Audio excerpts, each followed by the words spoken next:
Hello friends, welcome to my YouTube channel.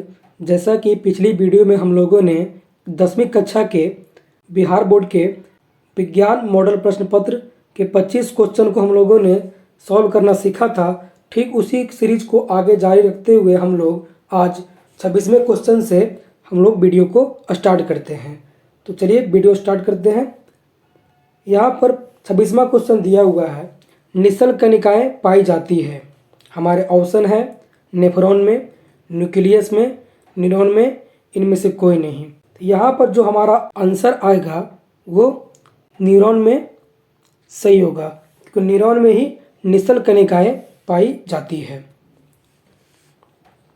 27वां question यहाँ पर दिया हुआ है, मानव मस्तिष्क का वजन होता है। हमारे ऑप्शन ए दिए हुए हैं 1.5 से 2.0 kg, बी में यहाँ पर 0.5 से 1.5 kg, सी में यहाँ पर दिया हुआ है 1.2 से 1.4 kg, डी हमारा ऑप्शन दिया हुआ है इनमें से कोई नहीं। तो मानव मस्तिष्क का वजन जो होता है 1.2 से लेकर 1.4 kg तक होता है। तो सी हमारा यहाँ पर सही आंसर होगा। 28वां क्वेश्चन यहाँ पर दिया हुआ है, निकट दृष्टि दोष अथवा दूर दृष्टि दोष के निवारण हेतु प्रयुक्त लेंस द्वारा बना प्रतिबिंब होता है। हमारे ऑप्शन है वास्तविक सीधा, दूसरा ऑप्शन है काल्पनिक सीधा, तीसरा ऑप्शन है काल्पनिक उल्टा, चौथा ऑप्शन है वास्तविक उल्टा। तो यहाँ पर हमारा जो आंसर बनेगा वो डी वास्तविक उल्टा जो है सही होगा। 29वां क्वेश्चन यहाँ पर दिया हुआ है, साइड मिरर के रूप में निम्नलिखित में से कौन प्रयुक्त होता है। हमारे ऑप्शन है उत्तल दर्पण, अवतल दर्पण, अवतल लेंस, उत्तल लेंस। तो यहाँ पर जो हमारा आंसर है उत्तल दर्पण को हम लोग हमेशा साइड मिरर के रूप में इस्तेमाल करते हैं। हमारा 30वां क्वेश्चन यहाँ पर दिया हुआ है, अवतल लेंस द्वारा प्राप्त प्रतिबिंब होता है। हमारे ऑप्शन है आभासी, सीधा, छोटा, इनमें से सभी। तो अवतल दर्पण जो है वो आभासी, सीधा, छोटा सारा प्रतिबिंब बनाता है। तो यहाँ पर जो है इनमें से सभी सही आंसर होगा। 31वां क्वेश्चन यहाँ पर दिया हुआ है, ऊर्जा का एसआई मात्रक है। हमारा ऑप्शन है जूल, जूल पर सेंटीमीटर, जूल पर सेंटीमीटर स्क्वायर, आखिरी ऑप्शन है इनमें से कोई नहीं। तो यहाँ पर हम लोग जानते हैं कि ऊर्जा का एसआई मात्रक होता है जूल। हमारा 32वां क्वेश्चन यहाँ पर दिया हुआ है, आकाश का नीला रंग होने का किस परिघटना का परिणाम है। तो आकाश का नीला रंग होने की परिघटना को हम लोग प्रकीर्णन कहते हैं। तो यहाँ पर हमारा ऑप्शन देखिए यहाँ पर दिया हुआ है अपवर्तन, प्रकीर्णन, परावर्तन, डी इनमें से कोई नहीं। तो यहाँ पर प्रकीर्णन जो है सही आंसर होगा। 33वां क्वेश्चन यहाँ पर दिया हुआ है, समान नेत्र के लिए अस्पष्ट दूरी न्यूनतम दूरी होता है। हमारे ऑप्शन है 25 मीटर, 2.5 सेंटीमीटर, 25 सेंटीमीटर, 2.5 मीटर। तो यहाँ पर जो हमारा ऑप्शन होगा वो 25 सेंटीमीटर सही होगा। 34वां क्वेश्चन यहाँ पर दिया हुआ है, किसी उत्तल लेंस का फोकसांतर 50 सेंटीमीटर है, उसकी क्षमता होगी। तो हम लोग जब लेंस की क्षमता निकालते हैं तो यहाँ पर फॉर्मूला इस्तेमाल करते हैं कि 1 मीटर, यहाँ पर फॉर्मूला इस्तेमाल करते हैं 1 मीटर बटा डी होता है किसी लेंस का फोकसांतर। तो 1 मीटर बराबर होते हैं 100 सेंटीमीटर, और यहाँ पर जो एफ का वैल्यू यहाँ पर दिया हुआ है 50। तो 50 से जब हम लोग काट, यहाँ पर चूँकि उत्तल लेंस है तो 50 से हम लोग 100 को काटेंगे तो ये 2 बार में, तो हमारा यहाँ जो आंसर होगा प्लस में 2D होगा। तो यहाँ हमारा देखिए ऑप्शन दिया हुआ है, तो डी वाला जो हमारा ऑप्शन है यहाँ पर सही होगा। 35वां क्वेश्चन दिया हुआ है, एक प्रिज्म कितनी सतहों से घिरा रहता है। हमारे ऑप्शन है 2, 3, 4, 5। तो यहाँ पर इसका जो आंसर होगा वो डी होगा। एक प्रिज्म जो होते हैं 5 सतहों से घिरे होते हैं। 36वां क्वेश्चन यहाँ पर दिया हुआ है, अभिनेत्र लेंस की फोकस दूरी में परिवर्तन किया जाता है। हमारे ऑप्शन है पुतली द्वारा, परितारिका द्वारा, दृष्टिपटल द्वारा, पचमाभी पेशियों द्वारा।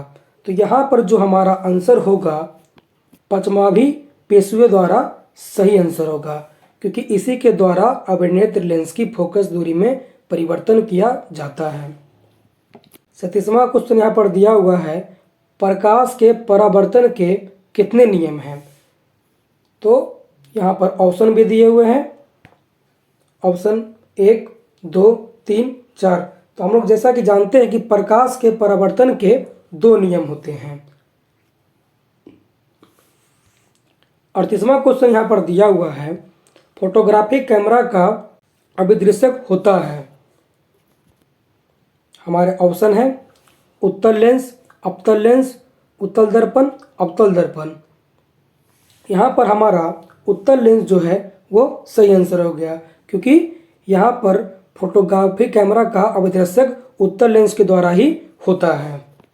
39वां क्वेश्चन यहाँ पर दिया हुआ है, यदि एक किरण अवतल दर्पण पर लंबवत आपतित हो तो परावर्तन के बाद किरण किस बिंदु से गुजरेगी?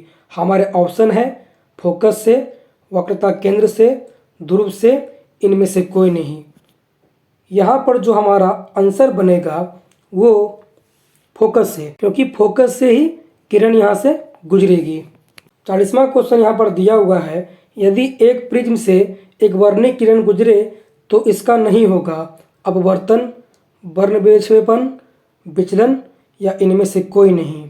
तो यहाँ पर जो हमारा आंसर होगा विचलन, क्योंकि एक प्रिज्म से एक वर्णिक किरण गुजरता है तो विचलन नहीं होता है। 41वां क्वेश्चन यहाँ पर दिया हुआ है, पवन विद्युत जनित्र में कुंडली को घुमाने का काम मूलतः करती है उच्च दाब की हवा, स्थिर हवा, गतिमान हवा।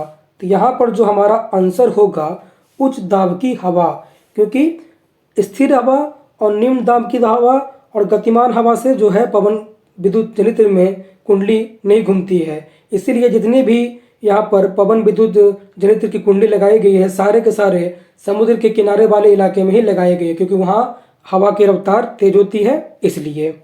42वां क्वेश्चन यहाँ पर दिया हुआ है, कांच की अवतल लेंस की वायु में शक्ति होती है ऋणात्मक, धनात्मक, कभी कभी धनात्मक, इनमें से कोई नहीं।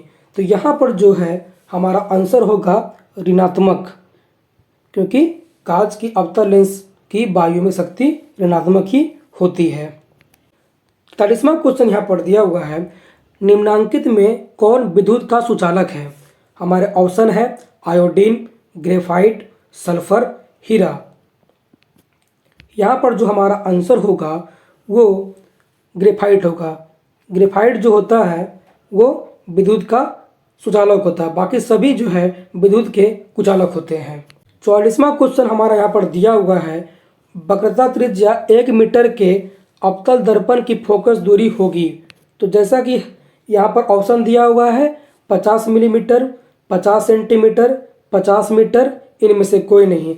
जैसा कि हम लोग जानते हैं कि वक्रता त्रिज्या यहाँ पर दिया हुआ है, तो फोकस दूरी का फॉर्मूला हम लोग जानते हैं, यह बराबर वक्रता त्रिज्या जिसे हम लोग r से डिनोट करते हैं बटा 2।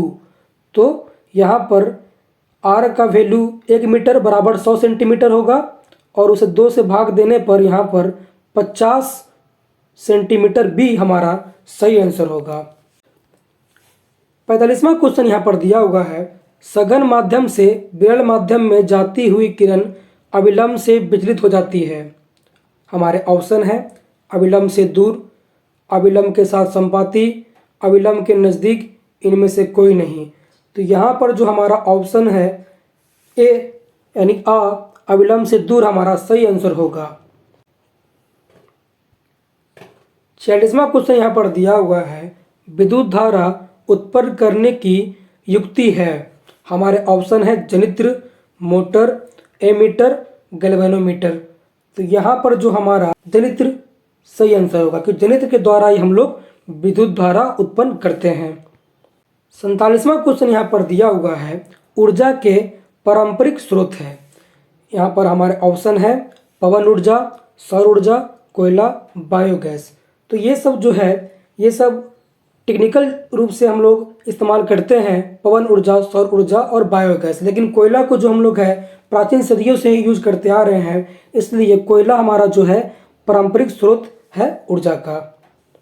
48वां क्वेश्चन यहाँ पर दिया हुआ है, कांच की एक समांतर पट्टिका पर श्वेत किरण तिरछी आपतित होती है, निम्नांकित में कौन प्रथम अपवर्तन के साथ घटित होगा। हमारे ऑप्शन है विचलन, विक्षेपण, परावर्तन, इनमें से सभी। तो यहाँ पर जो है ऐसा होने पर विचलन भी होगा, विक्षेपण भी होगा, परावर्तन भी होगा। तो यहाँ पर जो ऑप्शन हमारा है डी, इनमें सभी सही आंसर होगा। 49वां क्वेश्चन हमारे यहाँ पर दिया हुआ है, हमारे घरों में जो विद्युत आपूर्ति की जाती है वह है 220 वोल्ट दिष्ट धारा, 12 वोल्ट दिष्ट धारा, 220 वोल्ट प्रवर्ती धारा, 12 वोल्ट प्रवर्ती धारा। तो यहाँ पर जो हमारा आंसर होगा 220 वोल्ट प्रवर्ती धारा। इसी के कारण हम लोग जो है टीवी फ्रिज का इस्तेमाल आसानी से कर पाते हैं। तो यही करंट के कारण हमारे घरों में ही ये यूज होती है। 50वां क्वेश्चन यहाँ पर दिया हुआ है, जस्ता की परमाणु संख्या कितनी है। हमारा ऑप्शन है 24, 28, 29, 30। तो जैसा कि हम लोग जानते हैं जस्ता की परमाणु संख्या जो होती है वो 30 होती है। अगर यह वीडियो आपको अच्छी लगी हो तो वीडियो को लाइक करें, हमारे चैनल को सब्सक्राइब करें और बेल आइकन जरूर से ज़रूर प्रेस कर दें, ताकि आगे आने वाले मॉडल पेपर से संबंधित कोई भी वीडियो आप लोग मिस ना कर पाएँ। वीडियो को दोस्तों के पास ज़्यादा से ज़्यादा शेयर करें। अगर आपके मन में कोई सुझाव, प्रश्न या फिर PDF चाहिए तो हमें कमेंट जरूर करें। Thank you.